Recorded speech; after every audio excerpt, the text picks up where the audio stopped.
এই ছবিটি আমাদের বুঝিয়ে দেয় আমাদের জীবনে অভিভাবকের গুরুত্ব কতখানি। যখন সে তার খামারি মালিকের কাছে ছিল তখন তাকে দেখলে চোখ ফেরানো যেত না।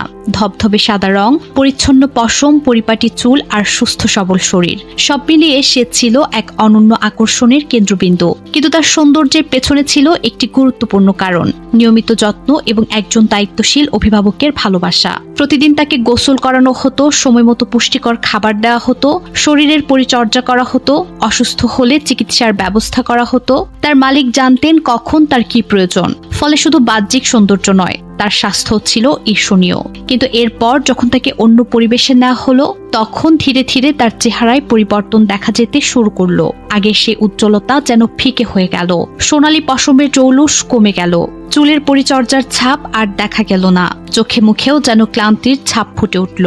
এখানে সবচেয়ে গুরুত্বপূর্ণ বিষয় হলো একজন প্রকৃত অভিভাবকের ভূমিকা। প্রশ্ন উঠছে কেন?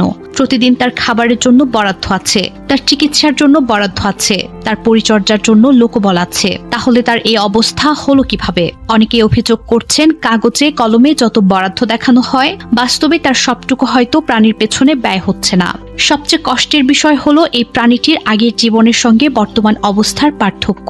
তার খামারি মালিকের কাছে থাকাকালীন প্রতিদিন নিয়মিত গোসল হতো, খাবারের মান নিয়ে কোনো আপোষ হতো না, অসুস্থ হলে দ্রুত চিকিৎসা দেয়া হতো। ভালোবাসা আর যত্নে সে ছিল পরিবারের সদস্যের মতো। আজ সেই প্রাণীটিকে ঘিরে শত শত মানুষ ছবি তুলছে, ভিডিও করছে, আলোচনা করছে। কিন্তু তার প্রকৃত প্রয়োজন যত্ন, সঙ্গ, পরিচর্যা এবং মানসিক শান্তি। সেটা কি সে পাচ্ছে?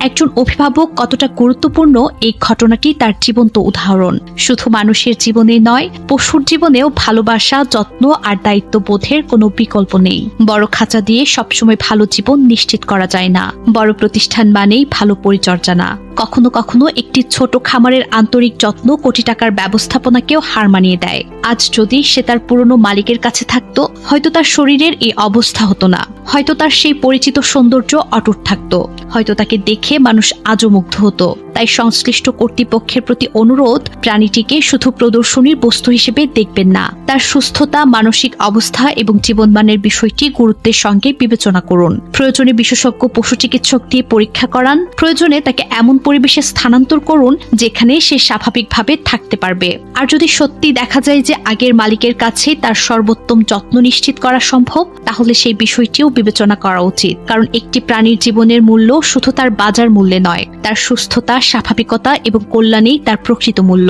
আর প্রতিদিন যদি তার অবস্থা আরো খারাপ হতে থাকে, তাহলে একসময় হয়তো আমরা শুধু আফসোসই করব যে প্রাণীটিকে একসময় দেশের মানুষ ভালোবেসেছিল, তাকে বাঁচিয়ে রাখার দায়িত্ব আমরা ঠিকভাবে পালন করতে পারিনি।